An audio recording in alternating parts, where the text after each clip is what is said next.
이 밤을 축복해 주셔서 감사합니다. 정말 저희들이 주님을 사랑하고 주님 앞에 나올 때 아버지 하나님 저희들을 기억하여 주시고 우리의 삶 가운데 하나님의 능력이 늘 나타날 수 있기를 간절히 기도드립니다. 아버지 하나님 이 예배를 축복하여 주시고 또 오늘 이 시간 저를 통해 말씀해 주심으로 참 주님이 우리에게 큰 위로와 힘을 주시기를 간절히 기도드립니다. 이 시간 주님이 함께하여 주실 줄 믿고 감사드리며 예수님의 이름으로 기도드립니다. 오늘 말씀은 요한복음 11장 1절부터 16절까지입니다. 같이 한 절씩 기도하겠습니다. 어떤 병자가 있으니 이는 마리아와 그 자매 마르다의 마을 베다니에 사는 나사로라.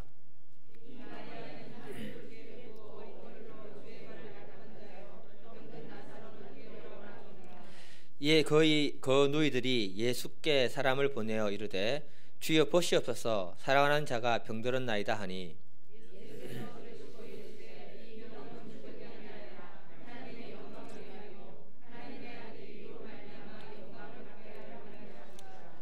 예수께서 본래 마르다와 그 동생과 나사로를 사랑하시더니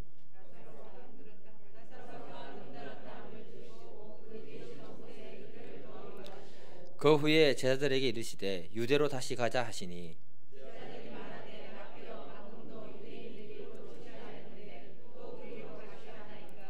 예수께서 대답하시되 낮이 12시간이 아니냐 사람이 낮에 다니면 이 세상의 빛을 보므로 실족하지 아니하고 이 말씀을 하신 후에 또 이르시되 우리 친구 나사로가 잠들었도다. 그러나 내가 깨우러 가노라. 예수는 그의 죽음을 가리켜 말씀하신 것이나 그들은 잠들어 쉬는 것을 가리켜 말씀하심인 줄 생각하는지라. 내가 거기 있지 아니한 것을 너희를 위하여 기뻐하노니 이는 너희로 믿게 하려 함이라. 그러나 그에게로 가자 하시니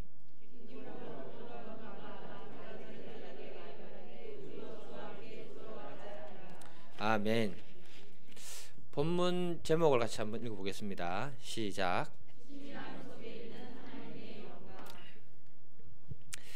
제가 터키 선교사로 잠시 있을 때요 마음에 깊이 깨달았던 게 하나 있습니다. 그게 뭐냐 하면은 우리 선교사님들하고 정말 친밀함을 가지고 살아야겠다는 생각을 가진 적이 있습니다. 왜냐하면은 우리는 정말 고향 친척들을 다 버려두고 사명 하나 가지고 터키로 모여들었던 사람들입니다. 그러니 실제적으로 가장 어려움이 있을 때 가까이에서 도와줄 수 있는 분들은 그분들이라는 거죠. 그래서 서로 간에 친밀함이 없이 같이 살다 보면 얼마나 불행할까 이런 생각이 마음에 확 들어왔던 겁니다. 사람들이기 때문에 때로는 갈등도 있었고요. 때로는 이해관계가 서로 다를 때도 있었습니다. 그럼에도 불구하고 가장 가까이에서 도움을 줄 수 있는 분들이기 때문에 가장 소중한 분들이었다라고 저는 생각합니다. 그걸 깨닫고 난 후에 적극적으로 제가 도와드리고요. 같이 기도하면서 동행했던 그 기억이 생각이 납니다. 그러면서 신앙생활이 뭘까 그런 생각을 해보았는데 이미 우리는 예수 그리스도의 피로 한 형제의 자매가 되어서 이 자리에 모였고 예배를 드리고 있고요. 또 같은 꿈을 향해서 나아가는 천국 백성들이 지금 이 자리에 있는 줄 저는 믿습니다. 그렇기 때문에 신앙생활하면서 우리가 가져야 되는 마음은 뭔가 친밀함을 통해서 기도할 수 있고요. 서로 도와줄 수 있을 때 그것이 하나님이 기뻐하는 일이고 또 내가 내 안에 성령께서 기뻐하는 일로 이렇게 바뀌게 되는 줄 믿습니다. 오늘 본문을 자세히 살펴보면요. 예수님과 마리아와 마르다와 그 오빠 나사로는요. 굉장히 친밀함이 있었던 사람이라는 것을 성경은 말하고 있습니다.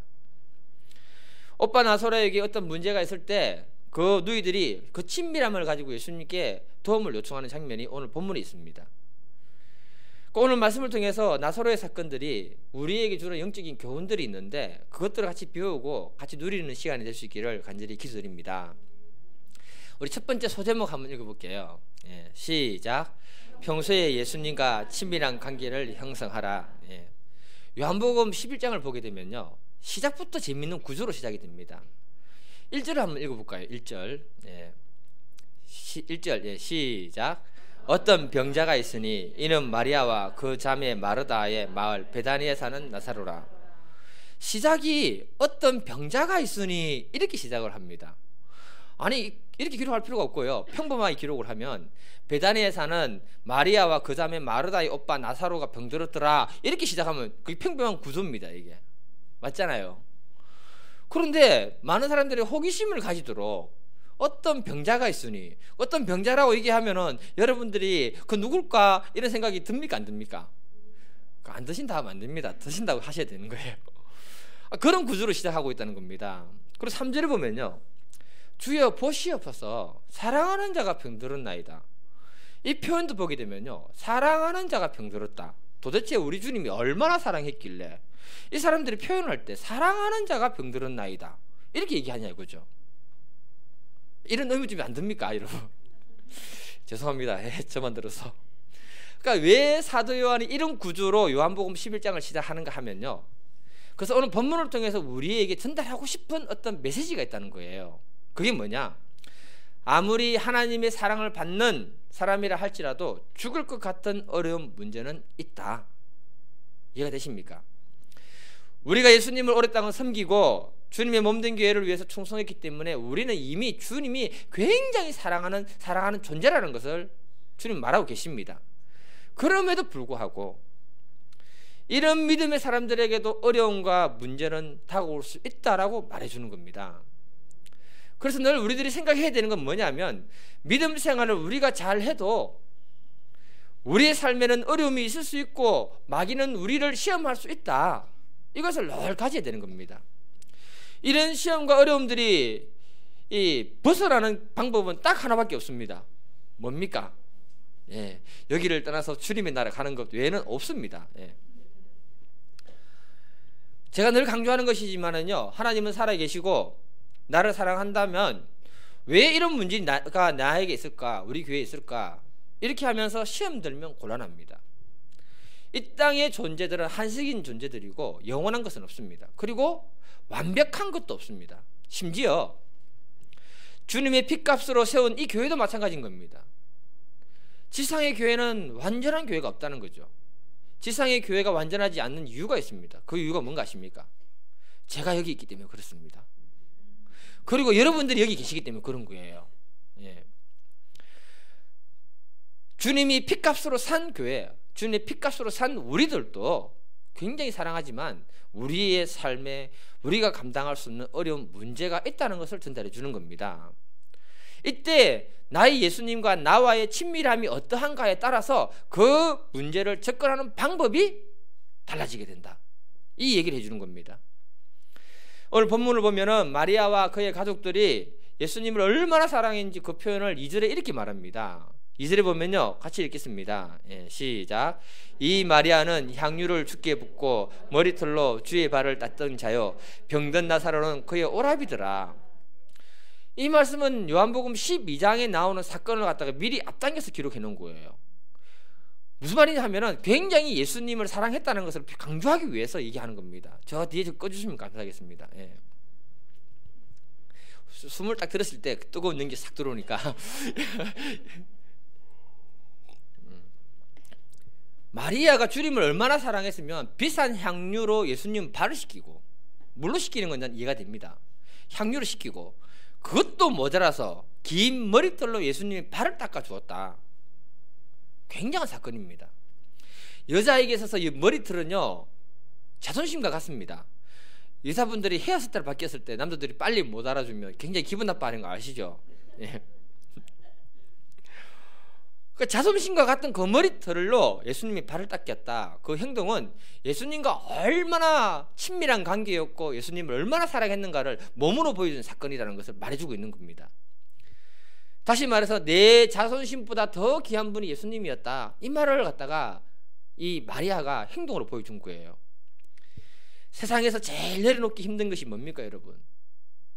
그놈의 자존심입니다. 예.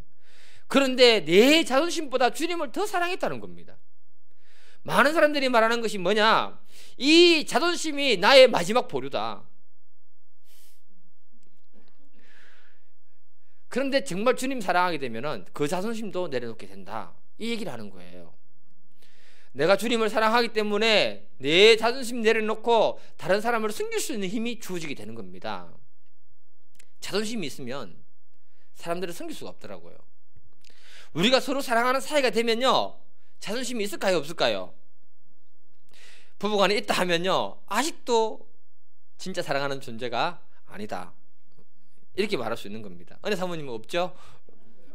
아멘 안 하시네. 그녀가 머리털로 예수님의 발을 닦았다는 것은 그 마음 깊이 우러나왔던 그 사랑의 그 마음을 행동으로 표현해 주었다 할 정도로 굉장히 친밀했다는 것을 우리에게 소개하는 겁니다. 그렇다면 이렇게 예수님을 사랑하고 예수님과 친밀했다면 그 집에는 하나님의 축복만 가득해야 되잖아요. 아닌가요? 네. 그런데 그 젊은 오빠 나사로가 죽을 병에 걸려서 심각한 상황이 되었다라고 성경은 말하고 있습니다. 이때 나사로 자매들이 절박한 상황을 갖다가 어떻게 전달했느냐? 3절입니다. 3절 굉장히 중요한 말입니다. 같이 읽어보겠습니다. 3절. 예. 시작. 이에 그 누이들이 예수께 사람을 보내어 이르되 주여 보시옵소서, 사랑하는 자가 병들었나이다 하니, 누이들이 사람들에게 예수님께 사람을 보냈다라고 얘기하고 있습니다. 직접 찾아간 것이 아니고, 그러면서 주여 이렇게 불렀습니다. 이 말은 절대절명의 위기 속에서 그 문제를 해결할 수 있는 절대 주권을 가진 분은 당신입니다라는 신앙 고백이 들어있는 거예요. 두 번째는 당신이 사랑하는 자.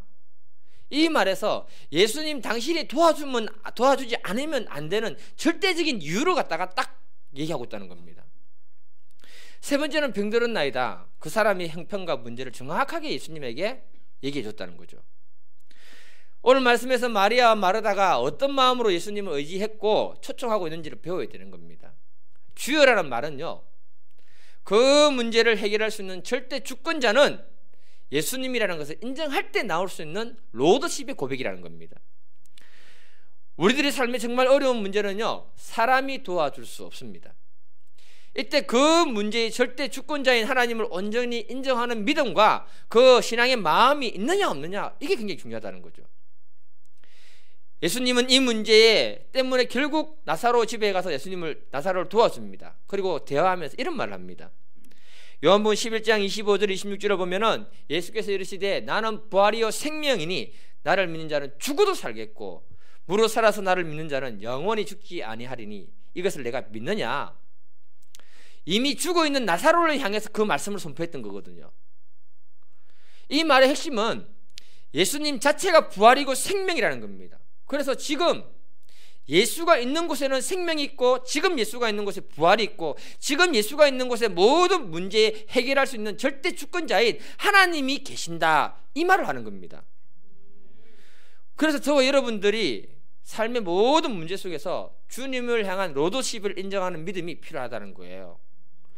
주님을 주권을 인정한다는 것은요, 문제 해결의 열쇠가 되는 것입니다. 나사로의 동생들이 지금 주님이 이것에 오시기만 하면 모든 문제는 해결된다는 절대 주권을 믿는 믿음으로 주여 이렇게 고백했다는 겁니다. 따라서 현재 우리들의 삶에 나타나는 크고 작은 문제 속에 주님이 개입하시기만 하면 그 문제는 온전히 해결될 수 있다는 그 로드십의 고백 있으면 우리가 초조해지지 않는 줄 믿습니다. 신앙생활은 절대적으로 주님의 주권을 인정하면서 시작하는 게 신앙생활인 것입니다. 처음에는요, 신앙생활도요, 내가 주관적으로 하게 되는 게 신앙생활이더라고요. 내 생각, 내 의지, 내 계획을 내려놓지 못하고 내가 노력하고 내 의지로 할 때가 굉장히 많습니다. 그러다가 시간이 점점 지나면서 내 생각과 내 의지와 내 계획을 내려놓는 훈련을 하게 되고요, 자꾸 하나님 뜻을 물어보는 단계로 가더라고요. 주님 어떻게 해야 됩니까? 무엇입니까? 그리고 마지막 단계로 가다 보면 주님의 뜻을 인정해서 주님 뜻대로 하시옵소서, 이렇게 내 마음과 생각을 내려놓는 작업으로 마지막에 가게 되더라고요. 그래서 나사로 동생들이 주여라고 불렀다는 것은 주님의 절대 주권을 인정합니다. 이 문제 해결은 주님의 뜻이 있습니다. 주님만 오시면 다 됩니다 라는 그 고백이 그 안에 숨어 있었다, 이렇게 얘기하고 있는 겁니다. 제가 점점 깨닫는 건 뭐냐면요, 내가 내 삶 속에서 하나님의 주권과 섭리를 얼마나 인정하는 사람이 되는가, 이 굉장히 중요하다는 걸 많이 깨닫습니다. 우리 믿음의 사람들은요, 반드시 하나님의 주권과 섭리와 인도 속에 있다는 사실을 확신해야 됩니다. 예. 이 사실을 내가 인정하고 확신할 때 제가 여기서 설교하는 자가 된 것이거든요. 그리고 또 여러분들은 이 교회의 직책을 맡아서 주님의 몸된 교회를 섬기는 믿음의 사람들로, 아름다운 사람들로 세워지게 된 걸로 저는 확신합니다. 우리 스스로가요, 주님의 로드십을 인정하게 되면은 현재 내 삶 가운데 있는 어려움들이나 그 문제 속에서도 하나님이 주권이 있고 섭리가 있다는 사실을 믿기만 하면 놀라지도 않고 당황하지도 않는 그런 믿음으로 바뀌게 되는 거예요. 오늘 본문에서 사랑하는 자가 병들은 나이다, 이 말은 예수님과 그들과의 개인적인 친밀한 관계가 어느 정도 두터웠는가를 말하는 부분입니다. 주님이 이들의 간청을 무시할 수 없을 만큼 개인적으로 친밀한 관계를 갖다가 사랑하는 자라고 표현했던 겁니다. 그래서 오늘 본문 3절 한 구절만 보더라도요, 그 속에서 이미 예수님과의 절대적인 신앙 관계, 개인적인 관계, 그리고 이 신뢰 관계가 깊이 형성되어 있다는 것을 딱 말하는 것이 이 3절 한 말씀이라는 겁니다. 예수님과 함께 오랫동안 친밀함을 유지할 때 주어질 수 있는 그런 말이 사랑하는 자가 병들은 나이다, 이 말인 겁니다. 성경에 보면요, 어떤 문제가 있을 때 보면 예수님께 도움을 청하러 왔던 사람들을 보면요, 본인이 직접 오거나 그 자녀의 어머니나 아버지가 와서 도움을 요청했던 것이 대부분입니다. 맞지요? 예. 근데 오늘 본문 3절을 보면요, 누구를 보냈냐면은 예수께 사람을 보냈다라고 얘기합니다. 제3자를 보냈다는 거예요. 그리고 간청한 것이 아니고, 성경에 보면 도와달라고 간청을 얼마나 많이 했습니까? 간청한 것이 아니고 사랑하는 자가 병들은 나이다라고 얘기했습니다. 자기 문제만 얘기했습니다. 이렇게 할 수 있는 조건은 뭐냐? 얼마나 내가 예수님하고 친밀한 관계가 형성되었냐에 따라서 그렇게 할 수 있는 거예요. 모르는 사람인데 그 말 하면은 도움 주러 가겠습니까? 안 가겠습니까? 저는 절대 안 갑니다. 예. 신앙이란 결국 우리 주님과의 친밀함의 문제를 다루는 것이다, 이렇게 말하고 싶습니다. 내가 교회에서 아무리 많은 일을 하더라도 내 안에 주님과 친밀함이 없으면 잘못된 관계로 발전하게 되는 것입니다. 우리 주님과 친밀함을 놓쳐버리면 이런 사건 저런 사건 때문에 마음을 빼앗기게 되고요, 정작 우리 마음에는 예수님이 안 계시는 신앙인으로 바뀌어버리는 겁니다. 그러면 책 제목처럼 내 안에 예수가 없다 이렇게 되는 거죠. 그래서 우리는 늘 마음을 점검해 봐야 되는 겁니다. 현재 내가 얼마나 예수님과 친밀한 관계를 맺고 있는지, 내 안에 주님이 계신지를 확인해 봐야 된다는 거죠.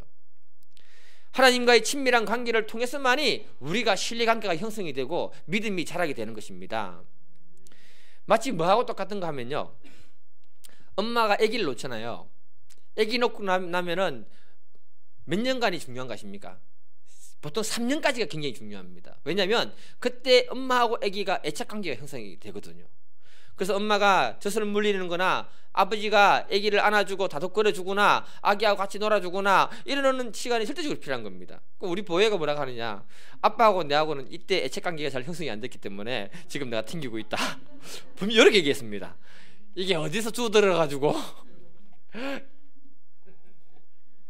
그때 바빴거든요, 제가. 그러니까 하나님과 친밀함도요, 신앙 초기부터 이런 관계가 잘 형성이 되면 좋은 신앙인이 된다는 겁니다. 우리 교회에서 군대 갔다 와서 사람 되고 신앙이 좋아진 사람은 대표적인 사람이 두 사람입니다.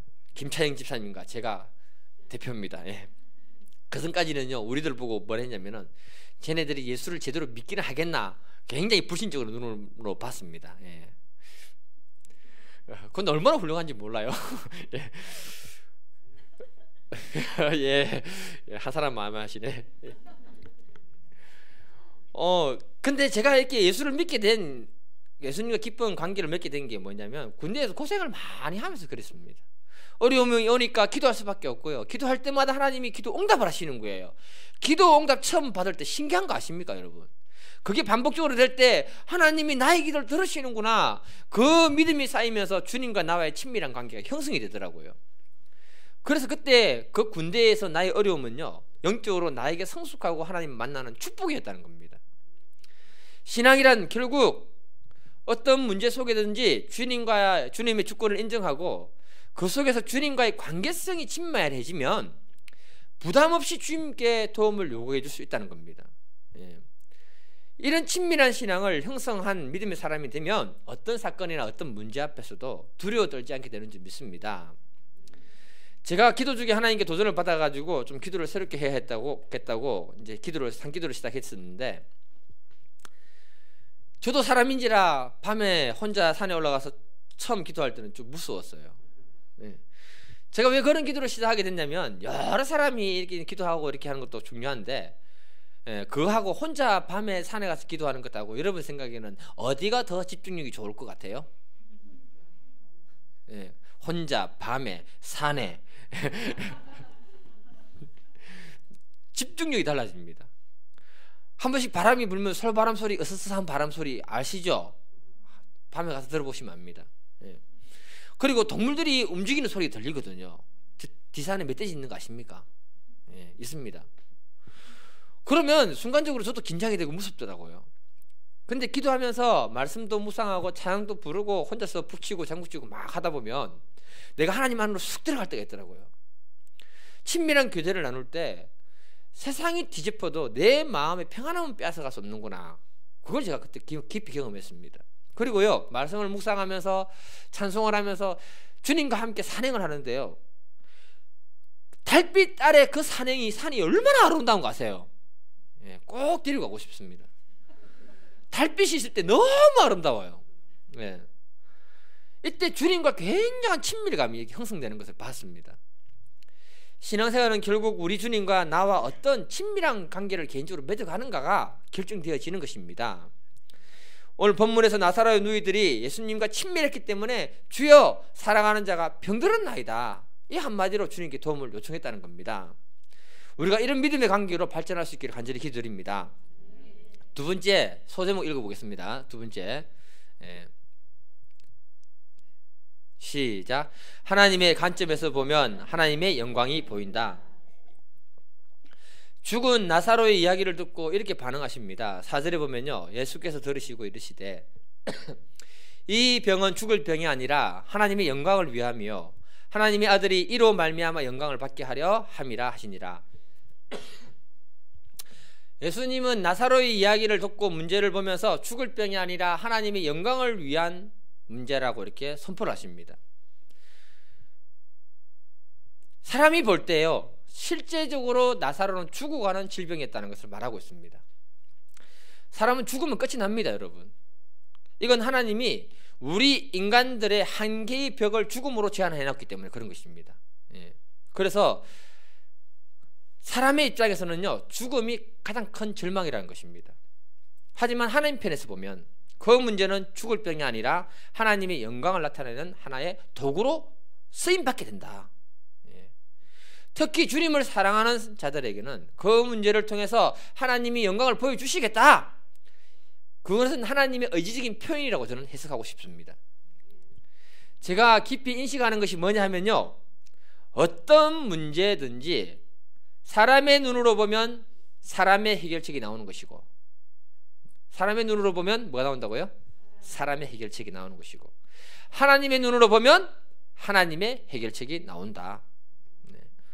우리가 파란 선글라스를 쓰고 세상을 바라보면 세상이 어떻게 보입니까? 파란색이 되는 것이고, 검은 선글라스를 끼고 세상을 바라보면 어떻게 됩니까? 검은색이 되는 거죠.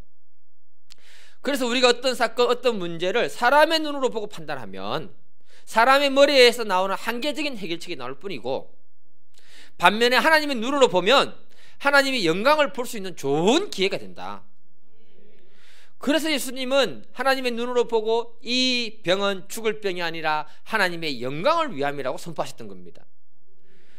그리고 예수님은 철저하게 하나님의 눈으로 보고요, 하나님의 시간표대로 움직입니다. 5절 6절을 한번 읽어보겠는데요, 굉장히 참 희한한 행동을 하십니다, 예수님이. 5절 6절입니다. 시작. 예수께서 본래 마르다와 그 동생 나사로를 사랑하시더니 나사로가 병들었다 함을 들으시고 그 계시던 곳에 이틀을 더 유하시고. 본문 내용이 아이러니합니다. 주님이 사랑하셨다라고 분명히 얘기했습니다. 그러면 그 소식 듣고 어떻게 해야 됩니까? 잽싸게 가야죠. 사투리 쓰면 안 됩니다. 잽싸게 가야죠. 맞잖아요. 예. 잽싸게가 사투리라고요. 예. 아, 사투리 몰라서 쓴 게 아니고 알고 썼습니다. 예. 그런데 예수님이 뭐라고 하시냐면 그곳에 이틀을 더 시간을 지체해 버렸다 이렇게 얘기합니다.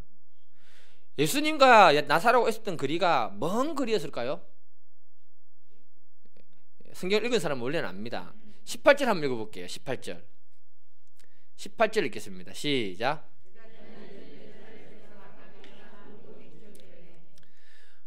오리밖에 안 된대요. 오리면요 심리가 몇 킬로입니까 보통? 그 반뚝짜리는 뭡니까? 2km. 2km면 걸어서 몇 분입니까? 30분. 30분 안에 갑니다. 저 같은 사람은 20분이면 갑니다. 요한복음에서 이 사건을 기록하는데 거리까지 정확하게 기록해 두었다는 것은 뭘 의미할까요? 예수님의 행동이 말과 행동이 굉장히 아이러리하다는 것을 갖다 가르쳐주는 그 이야기를 지금 얘기하고 있는 거예요. 30분이면 되는 거리를 예수님이 나사로를 사랑했다면서 도와줄 생각은 하지 않고 예루살렘 인근에서 이틀이나 더 보내버렸다. 말과 행동이 다릅니다. 이거 사랑하는 걸까요? 사랑하지 않는 걸까요? 보세요. 효영아 사랑한다. 아니 엄청 사랑한다네 진짜.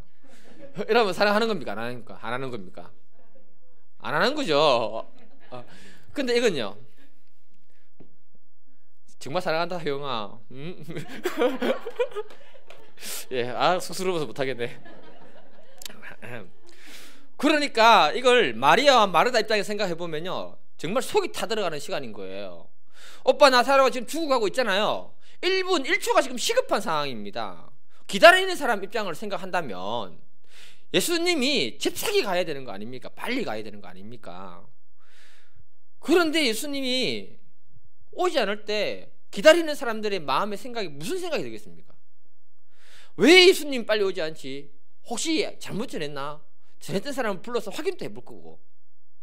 그래도 안 오니까 우리가 정말 예수님하고 친하다고 생각하고 있었는데 우리의 착각이었나? 아니 우리는 예수님을 귀하게 생각했는데 예수님 우리를 귀하게 생각하지 않는가? 여러 가지 불신의 생각과 감정과 섭섭한 마음이 그들의 마음에 확 들어와서 그들을 사로잡을 수 있는 좋은 시간적인 관계였다. 그걸 얘기하고 있는 겁니다. 결국 예수님이 나사로가 죽고 난 다음에 찾아갑니다. 그랬더니 20절 21절 보면요 이렇게 반응이 나옵니다. 같이 읽겠습니다. 20절 21절 시작. 마르다는 예수께서 오신다는 말을 듣고 곧 나가 맞이하되 마리아는 집에 앉았더라. 마르다가 예수께 여짜오되 주께서 여기 계셨더라면 내 오라비가 죽지 아니하였겠나이다. 마리아는 예수님 온단 말 듣고요 아예 그냥 찾아가지도 않았습니다. 방문도 안 나갔습니다. 무슨 말이냐? 마리아가 예수님을 사랑했던 만큼 오히려 예수님께 배신감과 그 상처가 너무 깊어졌다는 것을 말하고 있는 거예요. 그리고 마리아는 예수님께 맞이하러 갔지만 원망 섞인 말로 당신이 이곳에 빨리 왔더라면 우리 오빠 안 죽고 살았을 건데 이렇게 그냥 자기도 모르게 불평과 원망이 툭 튀어나와 버렸다는 겁니다. 분위기가 좋습니까? 나쁩니까? 굉장히 썰렁하고 굉장히 불신과 원망이 가득한 분위기였다는 걸 말해주고 있는 겁니다. 우리는 여기서 이 사건을 통해서 알 수 있는 것이 있는데요 우리가 주님을 사랑하면 사랑할수록 나의 삶의 그 문제가 빨리 해결되지 않을 때 주님에 대한 배신감과 원망이 더 깊어질 수 있다는 걸 말하는 겁니다. 예수 대충 믿으면요 상처도 예수님께 살짝 받습니다. 예수님을 정말 사랑하는데 그 문제 해결 안 되면요 상처를 크게 받는 거예요. 이렇게 되는 이유가 뭐냐 하면 늘 우리는 우리의 관점에서 문제를 보고 해결하고자 하기 때문에 이런 문제가 생기는 겁니다. 잘 듣고 계시네요. 감사합니다. 예수님의 관점은 자기가 사랑하는 사람을 도울 때 늘 하나님의 시간표대로 하나님의 영광을 위해서 움직였다는 겁니다. 이때 우리들의 생각하고 하나님의 생각에는 큰 시간적인 갭이 생기는 거예요. 그럴수록 우리에게 필요한 것은 뭐냐? 그럼에도 불구하고 하나님은 이 일에 개입하시고 반드시 나를 도우신다는 믿음이 내 안에 필요한 겁니다. 그 믿음 잃어버리면 나의 뜻과 계획대로 되지 않는 그 문제 앞에서 주님에 대한 원망, 섭섭한 마음이 들어와서 우리의 신앙을 흔들어 버리는 거예요. 그런 경우가 굉장히 많습니다. 우리들의 마음에 믿음이 있어야 하는데 그것이 사라져버리면 주님을 사랑한 만큼 상처는 더 깊어진다. 우리 주님은 자기를 사랑하는 자를 반드시 도우시고요, 그 문제를 통해서 하나님의 영광을 반드시 드러낸다는 믿음을 우리가 가질 때 하나님은 그 속에서 일하시는 줄 믿습니다. 하나님의 시간표와 우리의 시간표는 늘 텀이 있고 그 시간은 다르다. 이때 우리가 해야 되는 게 뭐냐? 주님을 기대하는 그 믿음과 인내함으로 기도할 수 있는 그 마음이 우리 안에 있어야 한다는 겁니다. 그게 진짜 믿음입니다. 이런 믿음을 가지려면 평소에 하나님과 친밀한 관계를 어떻게 만들어 가느냐, 여기에 우리의 신앙이 달라지게 되는 겁니다. 하나님은 노년에 잘 살고 있는 아브라함을 갑자기 찾아옵니다. 그리고 아무 이유 없이 이유를 대야 되는데 너희 아들을 모리아산에 가서 번제물로 바쳐라 이렇게 얘기합니다. 여러분, 만일에 이 일이 우리에게 터졌으면 어떻게 했을까요? 재호야, 네가 가서 큰애 미네를 어디서 바쳐라. 예, 그럼 저는요 아마 하나님 엄청 못 들은 걸로 이렇게 행동을 할 것 같습니다. 예. 그런데 아브라함은 다음날 그 아들을 데리고 바로 떠났다고 얘기합니다. 부인이 물을 때 하나님께 제사 지내러 간다면서 아들 데리고 그냥 갑니다. 길 가는 도중에 아들이 묻습니다. 아버지, 번제 드릴 나무와 불은 있는데 어린 양은 어디 있습니까? 그 말 들었을 때 가슴이 철렁거렸을 겁니다. 근데 아무 말 하지 않고 하나님이 다 준비해 주셨을 것이다 이렇게 얘기합니다. 사실요, 아브라함 입장에서 볼 때 그의 희망이 그의 아들 이삭이었습니다. 맞지요? 근데 그 희망을 하나님이 뺏어가니까 그의 다리에 힘이 빠지고 그의 삶의 의미가 사라질 수밖에 없는 그런 상황인데, 그럼에도 불구하고 그는 하나님께 그 자식을 바칩니다. 그리고요, 중요한 건 뭐냐, 번제 드리기 위해서 걸어간 길이 3일 길이라고 했습니다. 3일 길이면요 여러 가지 생각을 할 수 있는, 다시 충분히 돌아갈 수 있는 충분한 시간이었다. 충분히 생각할 수 있는 시간을 주신 겁니다. 다시 말해서 하나님에 대한 신뢰가 없었다면 그는 돌아갔을 거예요. 그럼에도 불구하고 그가 하나님을 신뢰해서 하나님께 그 아들을 드렸을 때 하나님이 굉장한 축복을 하게 됩니다. 히브리서 저자는요 이렇게 표현합니다. 같이 읽겠습니다. 17절하고 19절. 시작. 아브라함은 시험을 받을 때에 믿음으로 이삭을 드렸으니 그는 약속을 받은 자로 돼 그 외아들을 드렸느니라. 그에게 이미 말씀하시기를 내 자손이라 칭할 자는 이삭으로 말미암으리라 하셨으니 그가 하나님이 능히 이삭을 죽은 자 가운데서 다시 살리실 줄로 생각한지라. 비유컨대 그를 죽은 자 가운데서 도로 받은 것이니라. 아멘. 하나님이 아브라함을 그냥 믿음의 사람으로 만든 게 아니고 아주 강한 믿음의 사람으로 하나님 만들었다는 겁니다. 이것처럼 오늘 본문에서 나오는 나사로와 그의 누이들도요, 주님이 너무너무 사랑하는 사람들이었는데 그럼에도 불구하고 주님이 그들에게 요구한 믿음이 뭐냐 하면 전능한 하나님을 절대적으로 신뢰하는 믿음의 관계로까지 나아갈 수 있도록 그들에게 그런 믿음을 요구하셨다는 겁니다. 그러니까 우리들의 믿음은요, 평온한 상태에서 주어진 믿음하고 시련 속에 주어진 믿음은 다를 수밖에 없다는 거죠. 하나님은 때로는요 우리를 냉정하게 믿음의 사람으로 키우려고요 우리를 내버려 둘 때가 있습니다.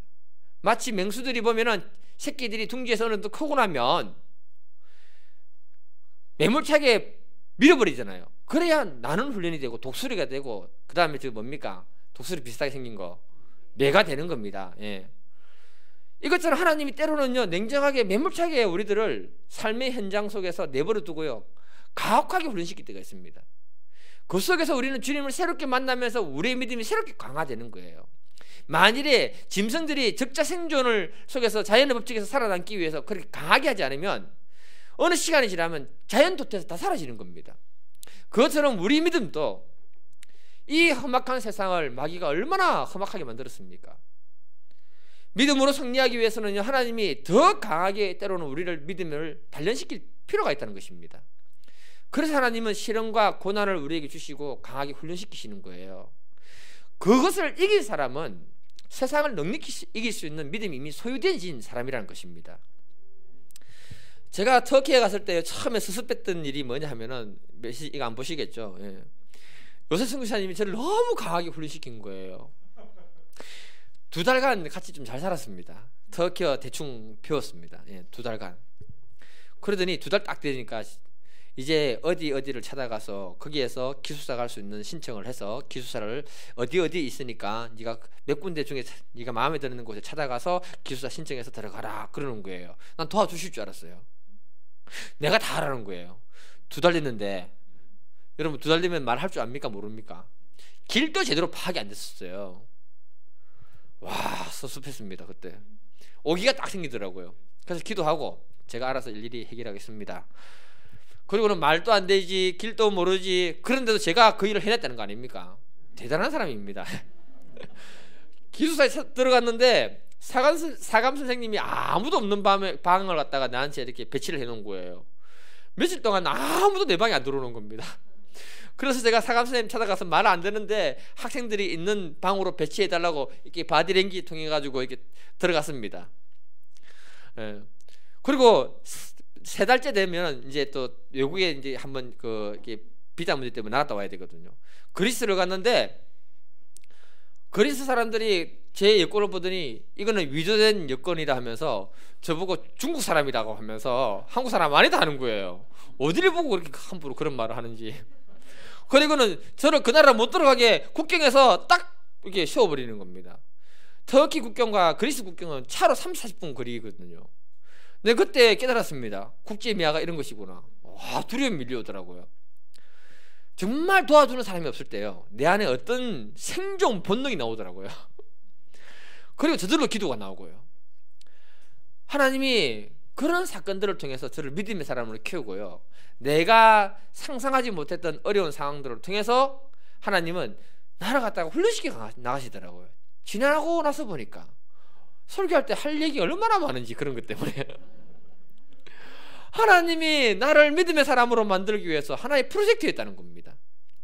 저는 개인적으로 만난 하나님에 대해서 할 얘기가 굉장히 많습니다. 그렇게 하기 위해서 하나님이 저한테 좋은 환경을 주신 게 아니고요, 나쁜 환경을 주셨습니다. 첫 번째는요, 별로 좋지 못한 가정 환경.